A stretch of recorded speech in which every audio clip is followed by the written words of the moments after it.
আমরা যদি জনগণের জন্য কাজ করতে পারি তাহলে জনগণই আমাদেরকে তাদের রায় দিয়ে সংসদে নিয়ে যাবে। আমাদের জায়গা থেকে সর্বোচ্চ চেষ্টা করব যেন যোগ্য, সৎ এবং দেশপ্রেমিক প্রার্থীদেরকে আমরা ৩০০ আসনে মনোনয়ন দিতে পারি। লক্ষ্য আমাদের ৩০০ আসন আমরা সর্বোচ্চ চেষ্টা করে যাব। তবে এটি বড় একটি চ্যালেঞ্জ। আগামী যদি এক বছরের মধ্যে আমরা শুনতে পাচ্ছি যে ইলেকশনের কথা, অন্তর্বর্তীকালীন সরকার থেকে ডিসেম্বর জানুয়ারির কথা বলা হচ্ছে, এটি অবশ্যই আমাদের জন্য বড় একটি চ্যালেঞ্জ যে ৩০০ আসনে আমাদের যে বিভিন্ন প্রার্থী যে রয়েছে তাদেরকে মনোনয়ন দেওয়া। ভারতের সাথে বাংলাদেশের সম্পর্ক থাকবে না এমনটি নয়, সম্পর্ক থাকবে, কিন্তু এই সম্পর্ক তো হবে শ্রদ্ধার এবং সমতার। এই সম্পর্কে যদি কেউ কারো জায়গা থেকে ডমিনেট করার চেষ্টা করে আমরা সেই চোখ রাঙানি আর দেখব না।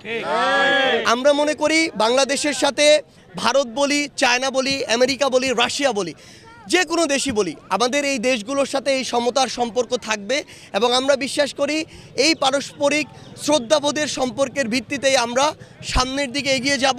এভাবে বাংলাদেশ এগিয়ে যাবে, পৃথিবী এগিয়ে যাবে।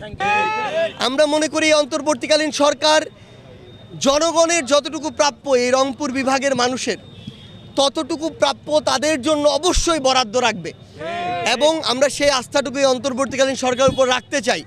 একটা জিনিস কি, বৈষম্য করে, অন্যায় করে, অত্যাচার করে বেশি দিন যে টিকে থাকা যায় না তার উপযুক্ত প্রমাণ হচ্ছে খুনি শেখ হাসিনা। সেই জায়গায় আমরা প্রত্যাশা করি যে আমাদের এই বাংলাদেশের জন্য যতটুকু কন্ট্রিবিউশন এবং এই উত্তরবঙ্গের মানুষ, রংপুরের মানুষ যতটুকু তাদের প্রাপ্য ততটুকু যেন এখন থেকে আমরা পাই। সেটা যদি হয় তাহলে বাংলাদেশ প্রকৃতপক্ষে সামনের দিকে এগিয়ে যাবে।